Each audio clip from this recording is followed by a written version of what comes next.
తనపై చింతలపూడి నియోజకవర్గం రంగాపురం వద్ద దాడి జరిగిందని ఏలూరు వైసీపీ ఎంపీ అభ్యర్థి కారుమూరి సునీల్ కుమార్ ఆరోపించారు. దీనిపై ఆయన మాట్లాడుతూ కమ్మ ఆత్మీయ సమావేశానికి వచ్చిన తనపై టీడీపీ జనసేన శ్రేణులు దాడికి పాల్పడ్డారని ఆరోపించారు.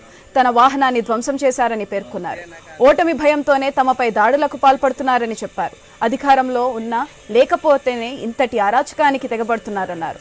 హుందాగా రాజకీయాలు చేయాలని హితవు పలికారు.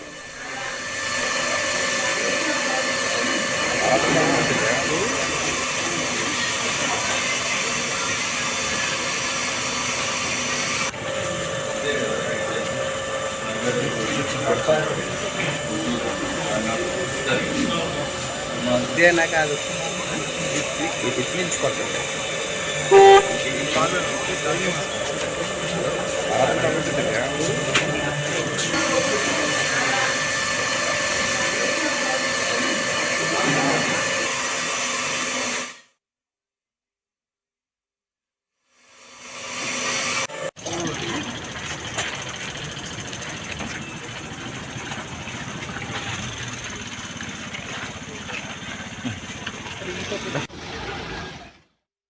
తనపై చింతలపూడి నియోజకవర్గం రంగాపురం వద్ద దాడి జరిగిందని ఏలూరు వైసీపీ ఎంపీ అభ్యర్థి కారుమూరి సునీల్ కుమార్ ఆరోపించారు.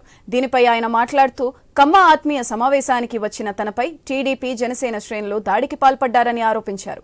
తన వాహనాన్ని ధ్వంసం చేశారని పేర్కొన్నారు. ఓటమి భయంతోనే తమపై దాడులకు పాల్పడుతున్నారని చెప్పారు. అధికారంలో లేకపోతేనే ఇంతటి అరాచకానికి తెగబడుతున్నారన్నారు. హుందాగా రాజకీయాలు చేయాలని హితవు పలికారు.